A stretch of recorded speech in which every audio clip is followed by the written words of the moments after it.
right, well, good afternoon and welcome to the Praxis Museum Project Group's webinar series. I'm Paul Orselli, President and Chief Instigator of POW, Paul Orselli Workshop, based on Long Island. That's a museum development and exhibition design company, and I am delighted to serve as your moderator today.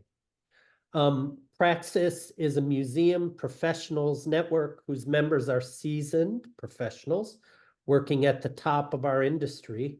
We share ideas, best practices, new techniques, and innovative technologies. We are practitioners working in many aspects of museum project conception, from master planning, content creation, lighting, media and communications, to construction, fabrication, and operations. Our combined network stretches across both the country and the industry. We provide a powerful resource to you as you contemplate the many aspects of your project. Our audience and clientele are museum leaders, exhibit designers, and architects, all vested in creating thoughtful, engaging, and timely museum experiences. Today's webinar is in support of our mission to provide compelling information and to open a dialogue with our professional community, as well as helping the industry move forward in a positive way. A few housekeeping notes for today. The presentation will be followed by a question and answer period, which I moderate. Please use the Zoom Q&A feature in your menu, Zoom menu along the bottom or the side, to pose any questions you would like our presenters to address, and I will do my best to get to them all during the Q&A time at the end of the presentation. This session is being recorded and will be viewable on both the Praxis website and YouTube channel shortly after today's presentation. All right, so I am happy to welcome today's presenters. Let me give them each a brief introduction. Matt Kirchman is the founder and president of ObjectIDEA, a multidisciplinary planning firm based near Boston. He serves as the creative director of planning and design for all projects. Matt holds a Master of Science degree in experiential education and a Bachelor of Fine Arts degree in visual communication from Northern Illinois University. For some 25 years, the interpretive design field has afforded him the opportunity to exercise his philosophies and methods in both schools of thinking. Cathlin Bradley has worked in the museum industry for nearly 20 years, holding a variety of roles in museums and the firms that serve them. Each of her previous roles, exhibit designer, fabrication project manager, content developer, creative director, and exhibits manager, has taught her something new and deepened her love of museums. With a bachelor's degree in industrial design from the Georgia Institute of Technology and a master's degree in arts administration from the University of Cincinnati, Cathlin has developed a well-rounded perspective of what it takes to design and build an exhibit or an entire museum from the ground up. Her experience on staff with Georgia Aquarium and the Henry Ford Museum has contributed to her understanding of the practical steps in the exhibition development process, like fundraising and collections management, that outside contractors don't often appreciate. So without further ado, I will let our two illustrious panelists begin the presentation. Thank you. Thanks, Paul. Such formality today. Cathlin and I and the rest of the Praxis group kind of put our heads together to identify this as a really relevant topic, and the attendance today is really proof that it's of high interest, and it's our aim to to address the subject of what do exhibits really cost these days from the project onset through to the end, which is why myself and Cathlin make a good partnership for this, because I typically am engaged at the onset of projects and work to establish budgets, help build the team, help assess the needs, and assist with the scope definition for everything from hospitality to exhibitions and complementary public programming. And Cathlin in her role as exhibit fabricator is more engaged midway through end of project. So that's the reason for our partnership here today. You can go ahead, Paul. You want to take this one, Cathlin? Yeah, so we have several goals today just based on what we're hearing from our design partners, our museum clients, and others, just things that we feel are really important to start covering and understanding. So distinguishing soft costs from hard costs, then understanding what's happening in the marketplace. Things are pretty unique these days. And then what to expect from the production implementation process once we've gotten through those initial ideas.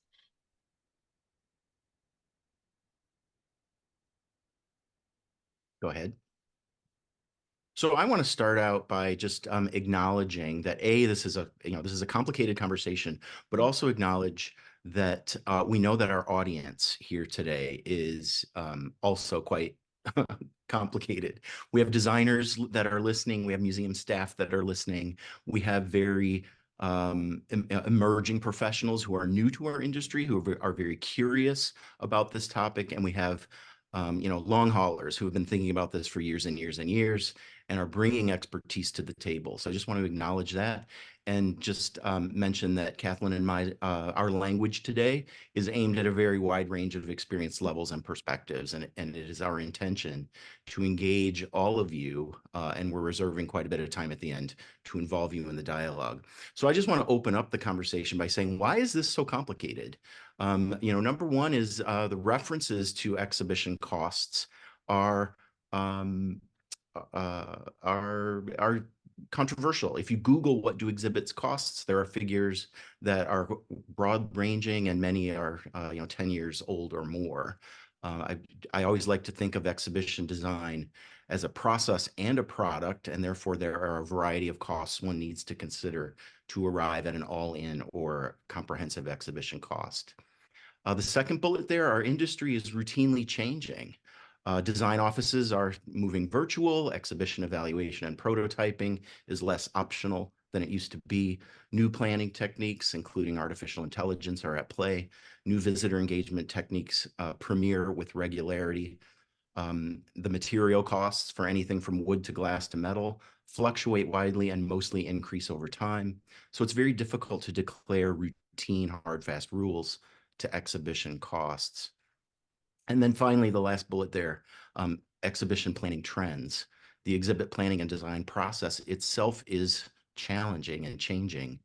I like to remember and remind my clients and my colleagues that plan is both a verb and a noun. To plan means to consult with more voices and perspectives than ever before, and to be highly experimental, to be rigorous and accurate with the messages that we're putting out there in our exhibition projects.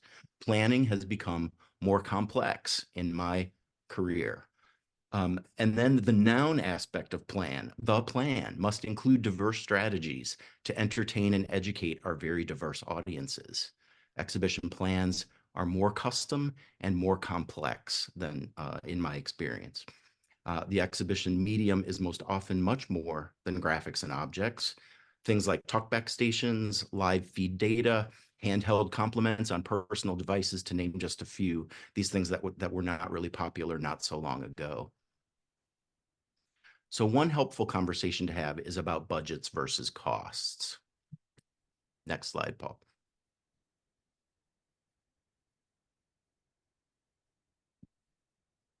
Thanks.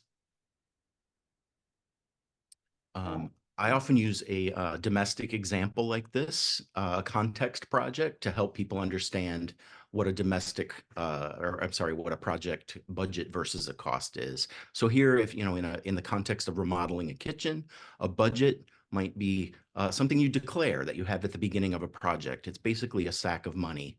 It says, you know, the language there, I'd like to remodel my kitchen. I have a budget of $100,000. It's something that is something at the onset of a project.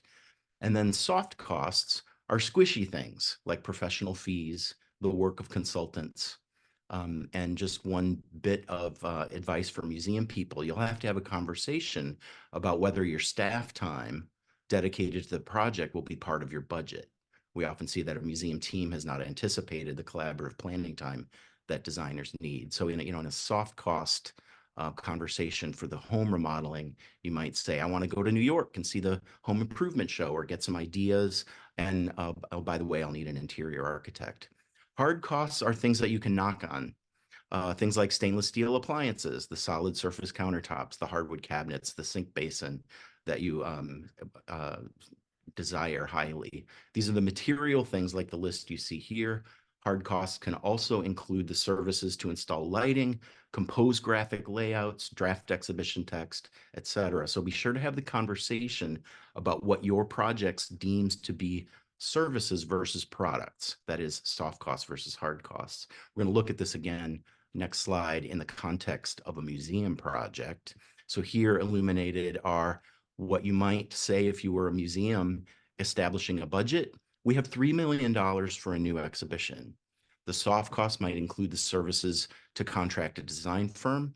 That design firm says, we need 3 designers and a project manager, a researcher, and an interpretive developer. We're going to engage them full-time over the course of 2 years. And now that we think about it, we'd like them to add an evaluator and a lighting designer. And we'll need some fundraising materials following the first phase. All of these things are things that you can't really knock on, and therefore they are soft costs. Hard costs are the inventory of things. For example, a museum might say, our inventory includes 193 graphic panels, 12 interactive media stations, et cetera, et cetera. And we'd like to see some working prototypes, have the whole thing backed up by a warranty, supported by a service contract upon opening. So those are things that are considered hard costs. Again, the pitfall is that you don't identify these at the beginning of a project, and there is the potential for there to be blurry underlaps or overlaps in what a soft cost or what a hard cost is. Next slide shows some calculations. Planners and designers have different ways to arrive at budgets and costs. I'm going to walk you through a few of these. One method, probably the most scientific way to calculate a project budget or a project cost, is to construct a detailed work plan. I'll be talking more specifically about what this is, but it's a very fine-grained forecast of the hours and services required to implement a project. Another popular calculation is the cost per square foot. This is a rule of thumb, probably one of the most often used calculations. This is a design business or the industry as a whole collectively seeking an average or benchmark to determine a cost. Unless a cost is specifically cited as all in or exclusive of fees, it's ambiguous whether calculations dollars per square foot include both the soft costs and the hard costs. Another calculation is the percentage of a project. This is a range based on published industry standards that include things like board retreats, research travel, architectural modifications, landscape planning, fundraising campaigns, or other costs. If your project is large and so comprehensive that it includes more than just an exhibition project, sometimes an exhibition project is calculated as a percent of the project cost. And then the last one is what I call aroma of effect. And this is wielded by experienced design professionals with deep history. It's often called the smell test. It's where a designer or a consultant says, I understand this project, I see it, I know how long it's going to take me, I can understand the scope of work that's required of me. The project smells like $150,000 to me. It's kind of that casual of a calculation. And I would say that the smell test or the aroma of effort test or calculation is especially for service-only contracts without real design, such as interpretive master plans or concept design packages, or things called studies. The duration of the project and the level of engagement that are needed is often linked to budget. Oftentimes planners and designers will use a combination of these above bullets. So I'm going to quickly unpack each of them with just a little bit more detail. Go ahead, Paul. So the first calculation is the detailed work plan. If you have, you may have received a Gantt chart or a list of services, a bulleted list of services, often coupled with the duration of a project and oftentimes featuring dependencies. We can't do this until we complete this, oftentimes including staff hours. And there are many tools out there such as Smartsheet, Monday, Basecamp, et cetera, that are designed to help designers and clients, museums, figure out what the detailed work plan is. Think of a gymnast on a balance beam or booking connecting flights with only 30 minutes of layover. Pinpoint accuracy and dependency comes with some risk. We're all just humans, and projects need some degree of wiggle room to accommodate what it means to be human. So a detailed detailed work plan opens up some costs associated with scope creep and schedule overruns. So for example, if a designer is constructing a detailed work plan, the minute you stray from that work plan, the designer is able to say, hey, we've gone beyond our scope, we've gone beyond our time, there are costs associated with that. So while the detailed work plan is a very accurate plan, it does come with some risks. And after all, it is still an estimate. So it's important to build those risks and a little bit of slippage into the overall expectations of the project. That's just reality. So that is the detailed work plan. I'd like to move to the ever popular dollars per square foot rule of thumb. This is also quick and fairly accurate, given experience and an accurate perspective. But it's based on a generalization, generalizations of how large, how complex, how much audiovisual media, how much casework. But who defines what is large, what is complex, and what does much mean? 30 years ago, when I trekked to work at the Shedd Aquarium in Chicago, the price of gasoline was 99 cents a gallon, and the average cost of our exhibits was $150 a square foot. 10 years later, when I worked for a very large design firm in Boston, we would say, we don't do anything for less than $300 a square foot. And now 20 years after that, gasoline is $3.50, and most projects are targeting somewhere in the vicinity of $600 to deliver the rich environments that they seek. With that said, all projects are possible. I've heard a useful saying that you can have anything, you just can't have everything. And it's a realistic sentiment. A third calculation, Paul, if you would, is percentage of a project. This is for large, complex projects involving renovation or new build architecture, involving interior and maybe even landscape design. It's more than fitting out a gallery. When projects are large and complex, consider how your exhibition design will influence things such as reception and ticketing, branding of the institution or rebranding the institution, things like traffic flow, and even outdoor experiences. So early planning phases, although shorter in duration, may actually cost more, as there is a very high level of creative thinking requiring senior level staff and the coordination of many disciplines. I've heard people say the front end of projects are actually more expensive than the back ends. Soft costs for design fees are typically targeted at about 20 to 30% of an overall project cost. And then lastly, the aroma of effort calculation. Just being transparent, this is a little bit of a peek behind the curtain of the way that many independents like myself work. We use science and math to calculate what is appropriate and then usually adjust up or down to pass our own personal smell test. Individuals and firms develop their own sense of smell through stories of success and regret. After all, it's just money as gratitude in exchange for creative energy. It's not complicated at all. And I invite you to insert your smiley or grumpy or confused emoji in the chat. Paul, next slide, please. I'm going to quickly summarize here. In summary, why do things cost what they do? They cost what they do because they're very complex projects. With that said, our current data needs an update, and I would put a feather in the cap of the Praxis group that we are committed to the project of currently and in the future, keeping our finger on the pulse of what exhibitions cost and managing the current data for the industry. Our industrial process is more iterative than ever. In working with design firms, I've noticed that virtual office hours and more frequent touching base has moved our industry away from the classic model of milestone submittals, 10%, 65%, 95%, and final design. I've noticed that deliverables are more of a trickle than a thump. Projects are requiring more experience and more specialty skill sets, is one of the exhibition trends. More community engagement meetings, such as town halls, more increased scholarship through advisors and academics, and expertise in accessibility and universal design, even training in diversity, equity, and inclusion.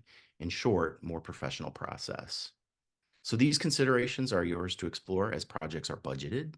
And I am now going to hand off to Cathlin to shift the conversation to some more specific exhibition cost analysis. So looking at specifically getting into the details of what drives costs, these are some quotes from the headlines, about materials. Like, this is a big cost driver. Labor is a big cost driver. So next slide, please, Paul. So when we look at what drives project costs, there's 4 major factors we consider.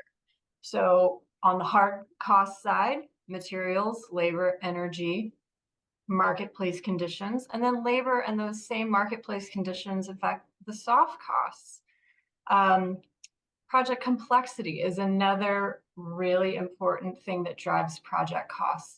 So there's really no average project cost, truly, because there's no average project. Every project these days, as Matt was saying, is unique, complex, and typically the idea is to be different from things that have been done before.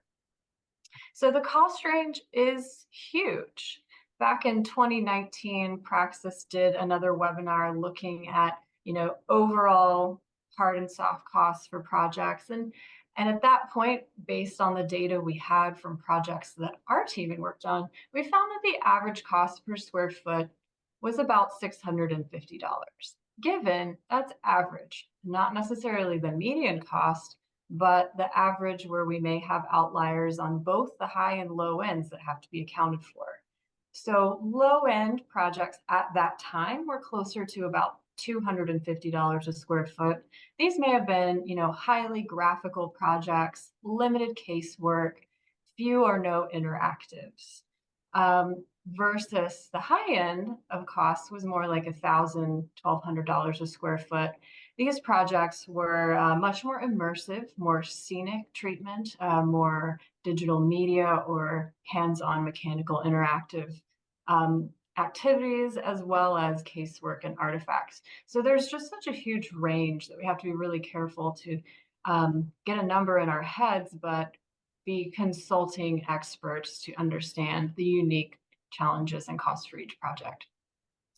So overall, since 2019, what we've seen across the industry is an increase of about 30%.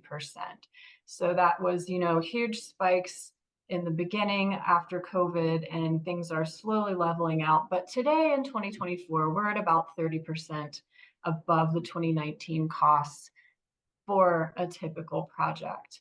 A normal inflation per year is about 3 to 5%, 3.28%, I believe, is our average that the government uses these days. So you can see there's been a pretty significant increase due to some factors from COVID.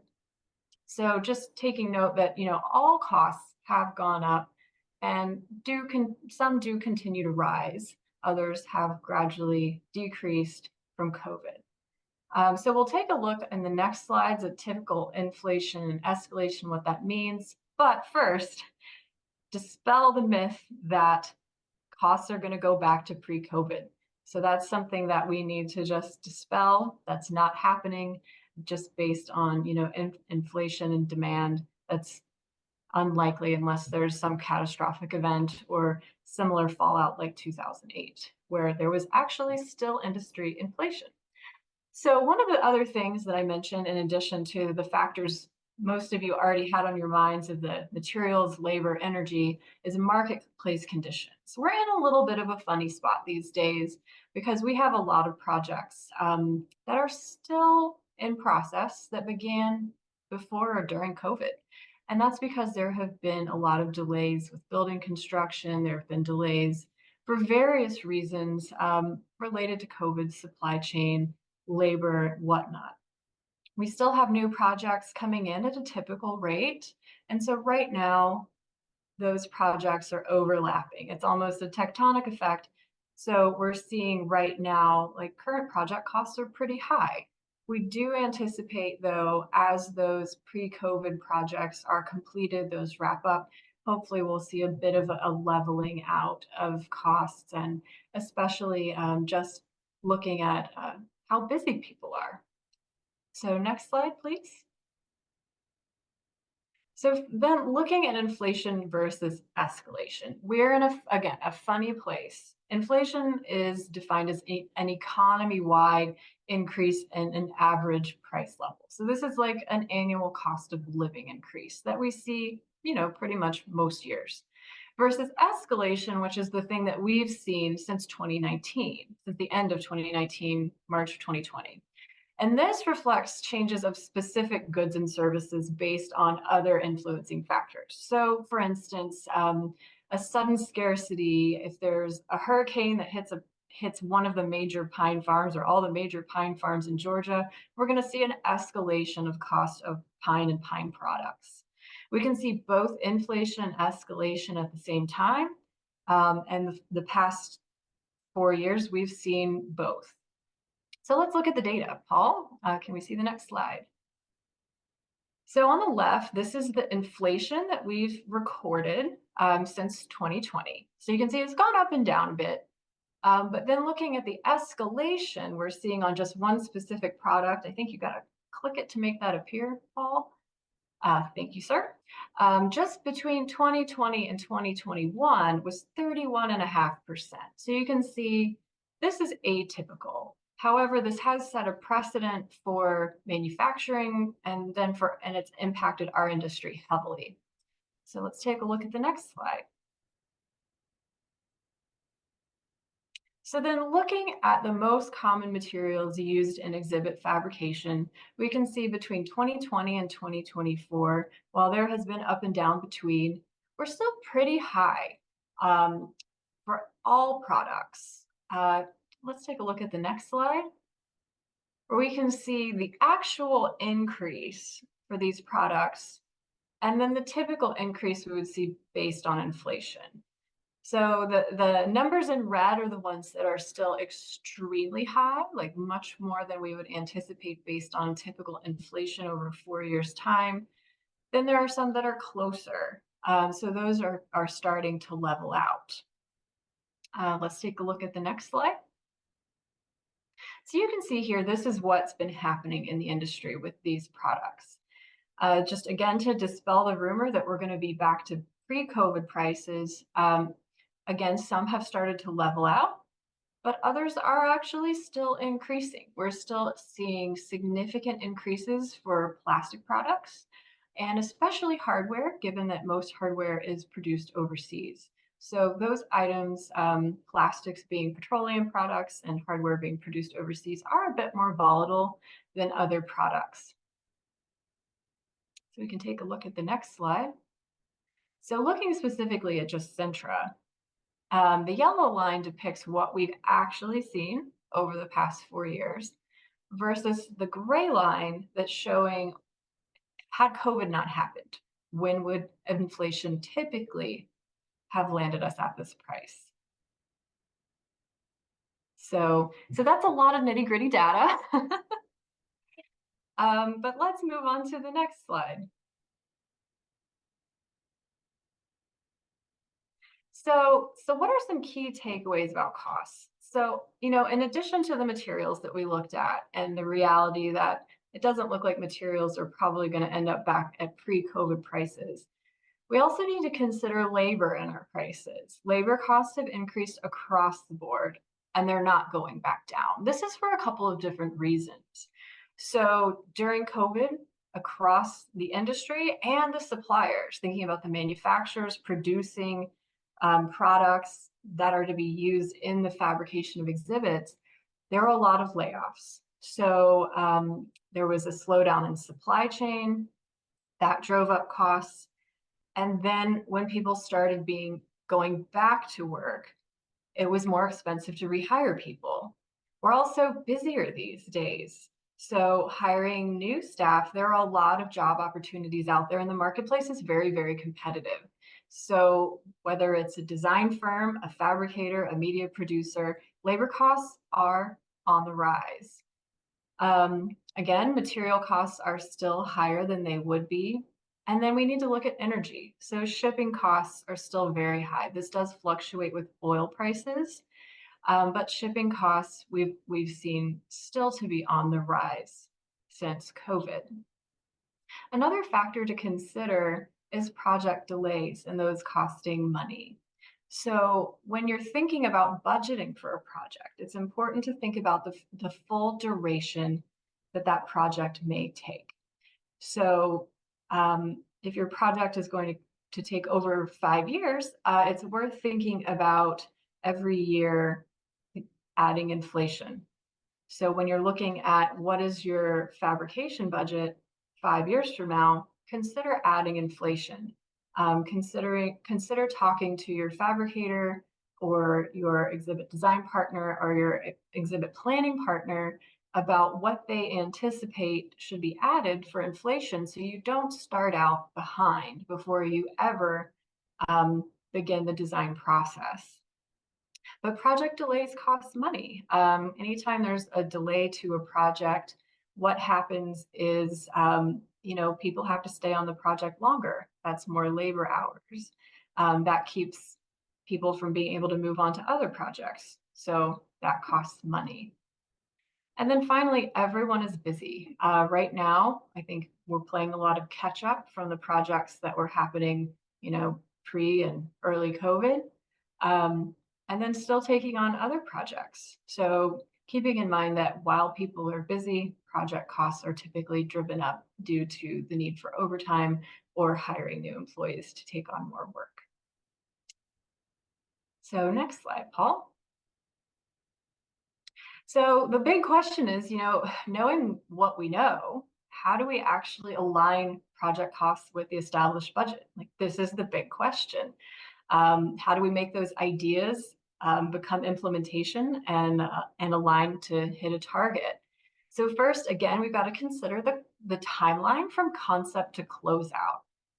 Think about that inflation that needs to be added per year, so that when you go out to bid or when you select your fabrication partner or whoever's constructing your exhibits, you don't start out behind. And then begin estimating early. Either talk to your trusted design partner if that's something that they do in-house. Consider reaching out to a trusted fabricator or an independent estimating consultant, because having an understanding of project costs as early in the process as possible can help your team make strategic decisions to move forward and be as close to that budget target as possible once you begin implementation. Also, estimate costs often. As we've seen over the past 4 years, you saw the graphs up and down. We know that things change rapidly these days. So it's important that we're looking at costs during each design phase. I know when I'm working on a design build project with a design partner, we'll look at costs at 50% say concept and then 100% concept, 50% schematic, 100% schematic, 50% DD, 100% DD, just to make sure that as we are moving forward, we're able to make value-based decisions that help us converge on that budget target as we get closer to fabrication.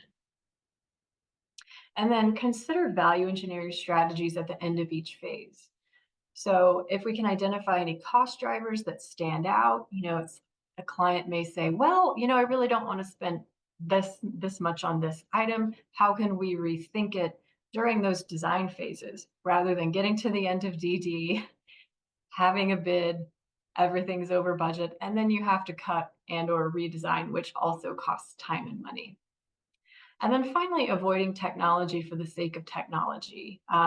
We've learned over the years that technology can really add so much value and enhance an experience, but we've got to tie that back to the big idea in the story, making sure it's really part of the experience and we're not creating something that's tech for the sake of tech. So next slide, please. So then looking at implementation and our phases, soft costs, as Matt mentioned, these are your service fees. This is the discovery phases, the concept, the schematic, the design development. These are your design phases where you're not producing something you can knock on, but you're producing the information that's going to influence the hard costs. So we want to assess the hard costs at each stage. During concept, it's going to be more of a ROM level cost. So rough order of magnitude, what's the cost per square foot versus, schematic and DD, where we're able to start understanding what things are, the design intent, how they should work, and be able to hone those costs in and tighten up those budgets. And then the hard costs, again, things like construction documents, shop drawings, the actual production of the exhibit. So the fabrication, that includes the media production, hardware integration, lighting hardware integration. And then finally, that installation, while that's a labor item, it is still considered a hard cost. So then just looking at an example of what these phases might look like on paper, this is a typical breakdown of those different phases or different disciplines of work for a project. Again, I'm not going to give exact percentages because there's really not a true average. Everyone's project is unique, but this is an overall picture of how things might break down. And then next, we'll look at just some images of what those different phases might look like from your different service providers. So a concept sketch might just be an overall beautiful rendering. This is one that could maybe be used for fundraising, provided by our wonderful partners at the Henry Ford Museum. Next, we've got a more detailed design drawing that was something we would consider a construction drawing that was provided for the fabrication team to be able to actually begin the shop drawing process. So the shop drawing process is really that transition point between the hard and the soft costs. So taking these ideas and putting them into a format that's constructible. So we can see that on the next slide. So this is that start of those hard costs. This is now that thing that's ready to be built. And then the next slide, we can see parts of that fabrication process that may include prototyping and testing and evaluation before the model is built. And then finally, we're going to skip that video. Got, again, more testing, and then going back and evaluating this final build against those design drawings. I think we've got one more photo to show. So that is a very quick overview, and I know there's probably lots of in-depth questions about costing. But there are things that we want to remember that I know I've learned from our design partners over the years when we're trying to align the budget with the actual hard costs. And that's always going back to the story, balancing the didactic panels with immersive environmental graphics, trying to create balance in the space, focusing on authentic experiences. As museum professionals, we have the opportunity to show visitors these real authentic things that they can't see, on their phone. Maybe they can see a picture, but being able to experience and see artifacts and objects in real life is something really special we have to offer. Considering where hands-on experiences could enhance understanding, whether that's a mechanical interactive or a digital interactive that can enhance the understanding of a concept, then focusing on functionality and accessibility, not forgetting prototyping and testing, because while that does add costs to those initial hard costs, maintenance or repair of something that was not properly prototyped or tested can actually be much more costly in the long run. And then finally, understanding the ADA and ASTM guidelines, making sure that everything we build is not only functional, but safe for all of our visitors.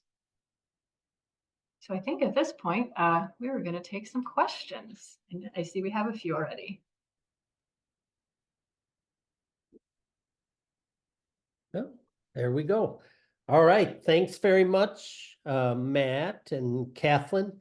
We'll be taking questions. Again, if you have questions for Matt and Cathlin, you can enter them in the Q&A section at the bottom or the side of your Zoom menu.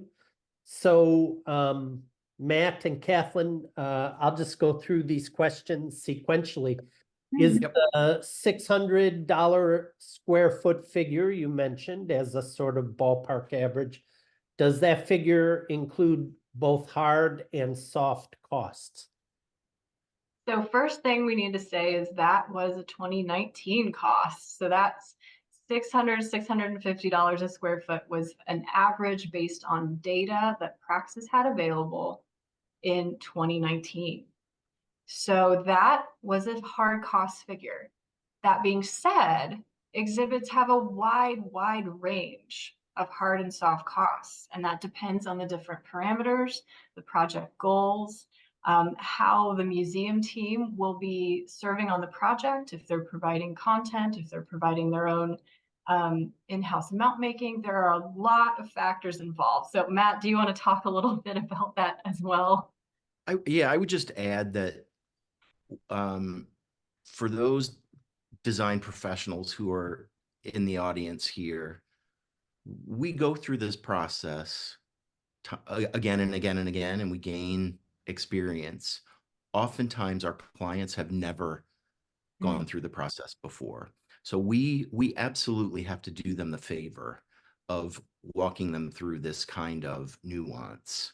A museum never expects to distinguish between hard and soft costs. That's our lexicon, that's our language, that's our business. So it's important that we open up those lines of communication with our clients and inform them at the project onset what is included and excluded and what is kind of nested, and where where they might incur costs even beyond the consultant team. For example, what I cited earlier about allowing staff time that may come at a cost, or involving board and staff.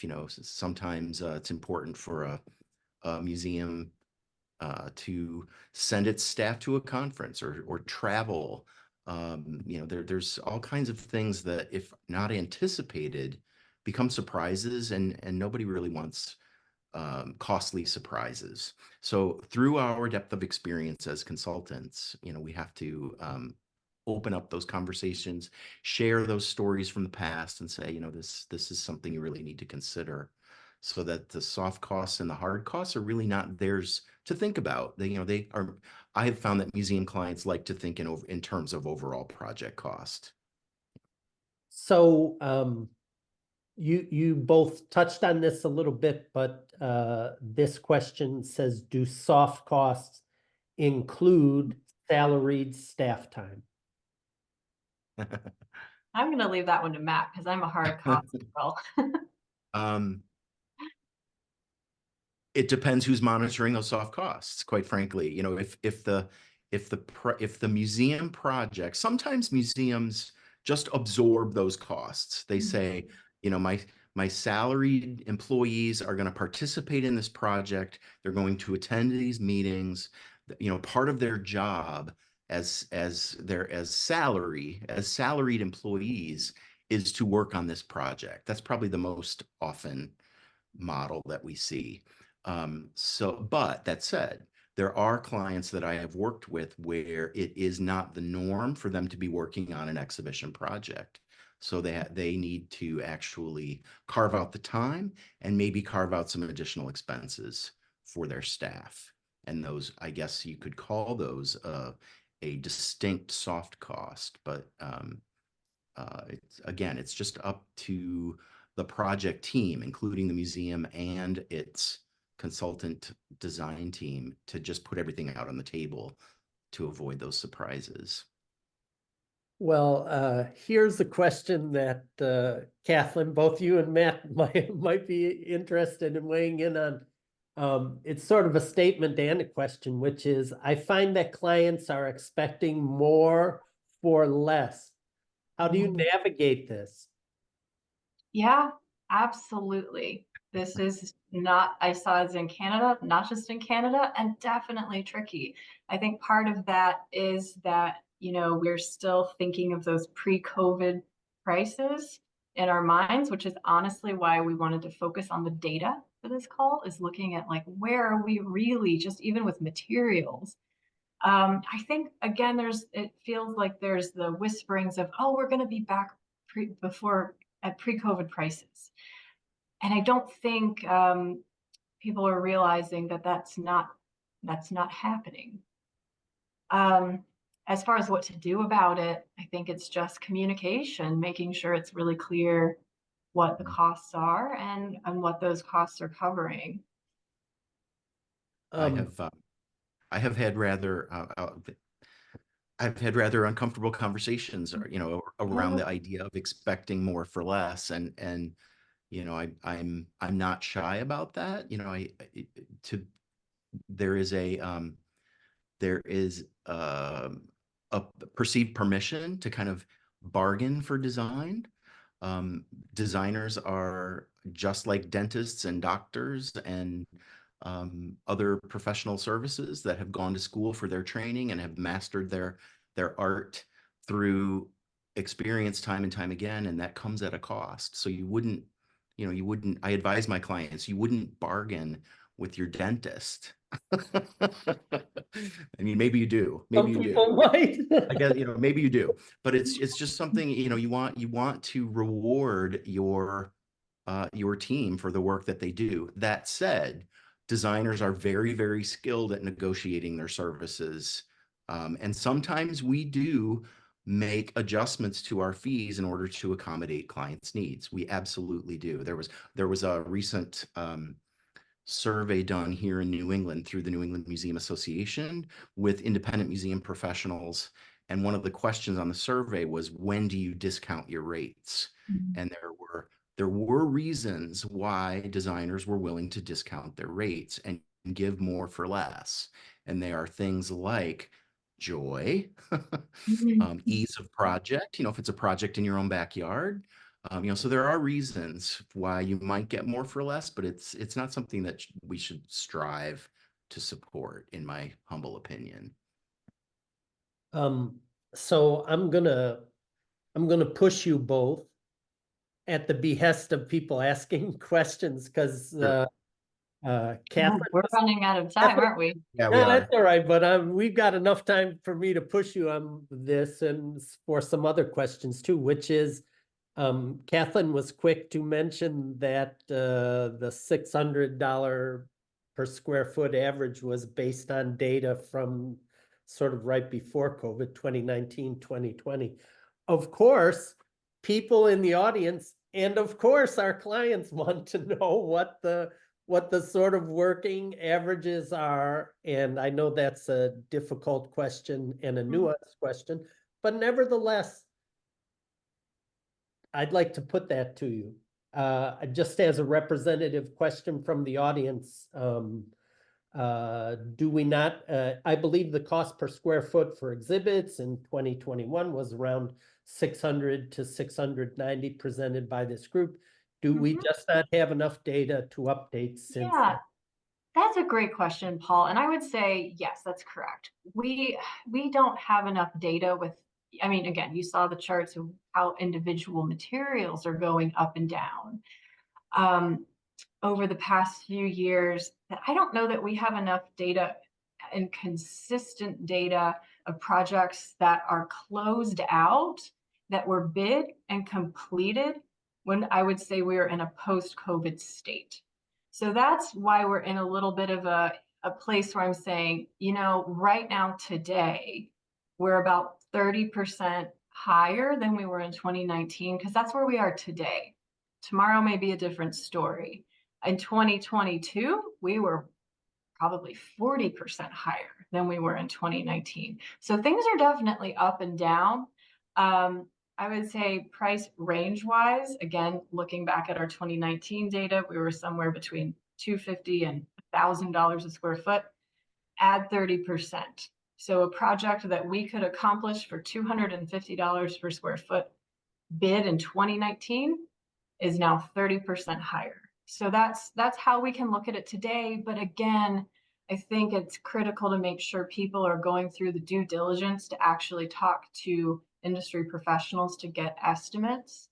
As early as concept, you can look at a cost per square foot. Again, Matt said smell test. Those of us who've been in the industry a long time can look at a concept and get an idea.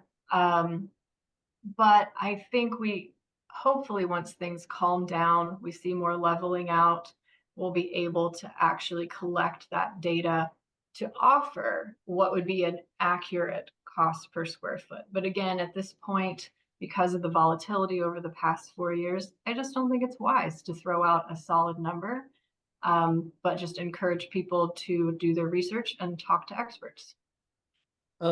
Also, just as a little behind the curtain, because obviously we talked about this a lot Yeah, before. it's tricky.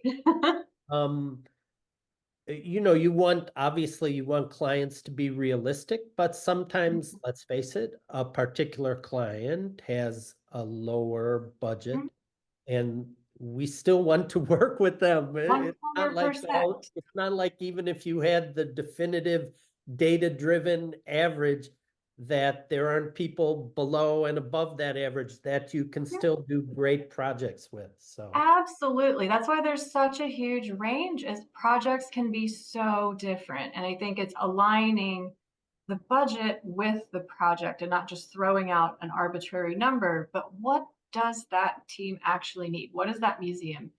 What are their goals? What are they trying to teach? How do they want to go about doing it? And working collaboratively to figure out a solution for any budget target. And speaking of collaboratively, somebody mentioned in the questions that they've had success working with local maker spaces and that. Oh, cool.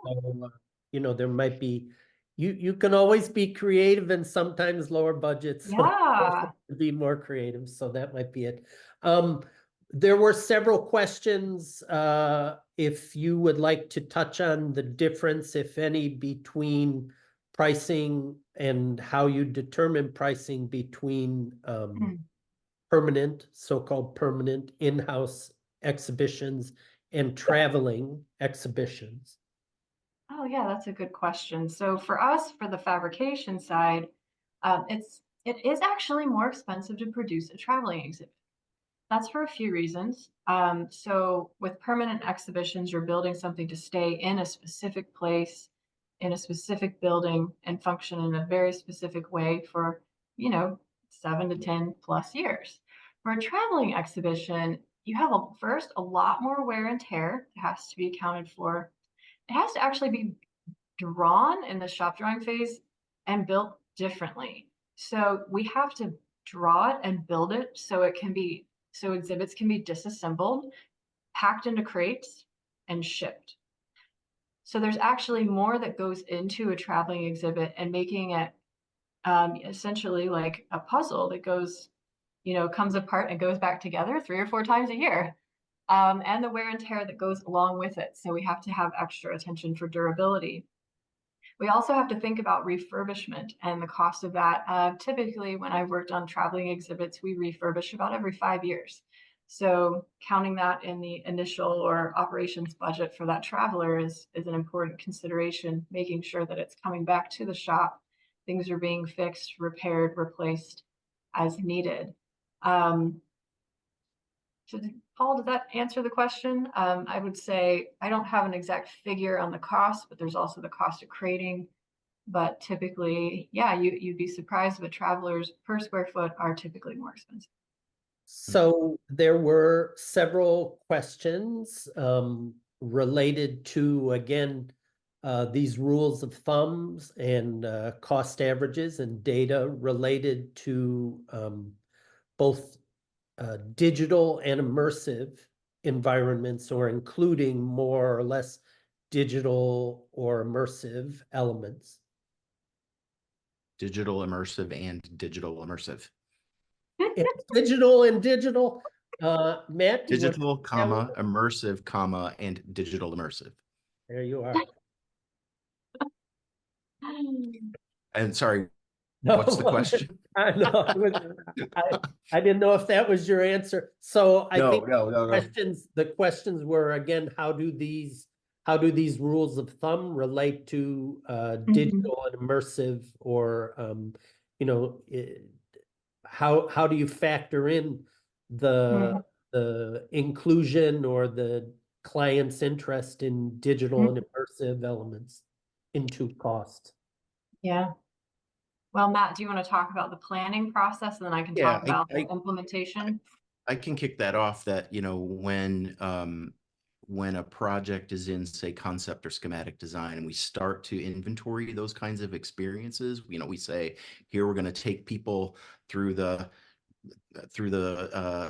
hull of a ship. You know, we're going to build a scenic environment, or we are going to project a billboard interactive image on a flat wall. You know, we immediately involve those kinds of scenic fabrication partners and digital media providers to give us a cost estimate on those, so that we can add that into a very early understanding of a project's budget and cost projection. Usually those kinds of, you know, when you talk about immersive, that also, a word that I would use is space defining. Those, you know, when you want something to be immersive, it eats up space in the plan. It's space defining. It takes, you know, if you want, again, to use my examples, if you want to run people through the hull of a ship, or you want something the size of a billboard, or something truly immersive, it is expressed in plan as space, and therefore we can assign some cost to that particular square footage based on those kinds of treatments. The secret sauce is involving those providers early on to provide some accurate forecasting. So Yeah. we're pushing up against the top of the hour, but I just wanted to consolidate and get your responses on two other types of questions that came up. I'll just mention also for folks, because that was a common question. This entire presentation is being recorded, and you can grab the video or rewatch the video or see slides from other parts of the video on the Praxis website. Also, right after this, we'll show a screen that shows both Matt and Cathlin's email addresses, so if you want to contact them. But one question I'd like you both to touch on is this question that Matt sort of touched on a little bit. Clients who are not experienced, who have not done this before, who have sticker shock. And also, that's one question. And also how to allocate and deal with contingencies as part of the budgeting and thinking about process. So talk about new clients who don't do this every day like we do, and how to deal with sticker shock, and like, what? How can an exhibit, like, I can buy a car for that. How can that exhibit cost that much? Oh, a car, Paul? A car? Or a house, or the Empire State Building. So how do you deal with that? How do you like educate a client, and how do you break the news to them, and how do you deal with sticker shock? Yeah, it's a great question. sticker shock is, rooted in unawareness, I would say, or, and with all due respect, with ignorance, and just needing to work with, and I don't mean that in a derogatory way, it is, a first experience, experience to say, holy cow, I had no idea that what we have in mind costs that much.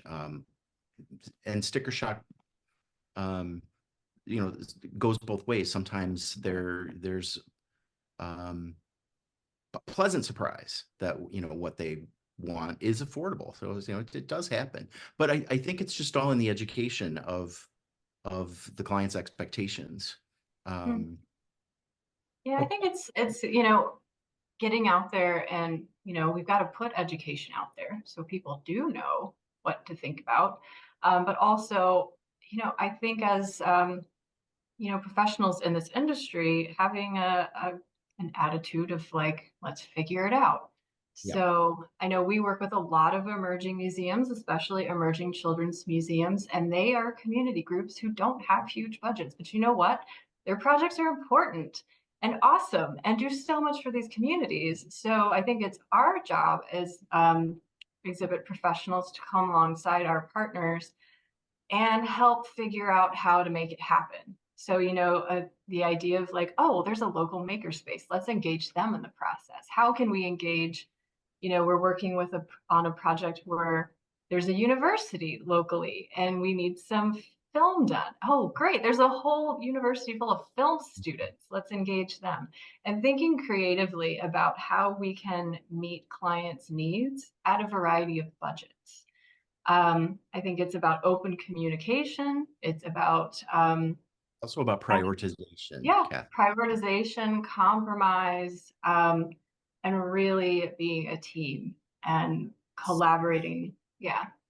So since time is short and questions yeah. are long, I'm going to sneak in two last topics. One I mentioned, contingency, but there were also several questions on green materials, sustainability, eco-friendly. So maybe Cathlin, you can talk about contingencies, and Matt, you can talk about green and sustainable stuff. I think we should flip that. I would agree. I actually have a whole presentation on I'd like to talk about contingency. Cathlin, I'd like to talk about green and yeah, sustainable just stuff, super, and Matt, talk about contingency. super quick. Contingency is a fancy word for a reserve of money that is set aside, or oftentimes called a whoopsie fund, that will cover sometimes covers mistakes, things that are overlooked, but it's an unspecified amount of money, usually a percentage of a project cost, that is earmarked for reserved ideas. And you can begin a project with a contingency in the budget, and then you can draw from that as things are needed that are not budgeted for. So let's say, oh geez, we didn't realize we are going to translate this text into a different language. We're going to draw from our contingency funds because we didn't anticipate that at the beginning of the project. So typically contingency is established at the beginning of a project, and it's reduced as a project ages because there's more certainty, and you can confidently reduce that and assign it elsewhere in the project as you get closer to opening day. Yeah, and so Does that- green materials. Cathlin, I'm just gonna put a little pointed twist based on one of the questions, which is being green is on everyone's mind. Can you suggest what the cost differential is, generally speaking, for being green versus not? Oh, honestly, not a clue. Depends on what materials, how they're implemented. I don't think there's not a simple answer. But one thing to know about green materials, I will say, this is something we see over and over, is everyone at Concept wants to be green and use all sustainable materials.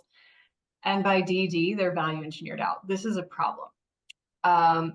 And this is something we've got to figure out. I think we need more demand for these green materials so they're not so expensive. But also things when we want to think about sustainability, it's not just about the materials we use, but how we use them, and thinking not just about the material, but the longevity of these exhibits. Exhibits take a ton of resources, material, and energy to produce. So when we're building things, we need to think about what's going to last a really long time and stay out of the landfill. So that's also a factor that we want to consider is, you know, not just the materials themselves, but how we can ensure that things are lasting and working, and we're not creating more waste. So that's something I can present a whole different panel on. I do have slides Maybe- for. So if you have that may be a questions, future webinar.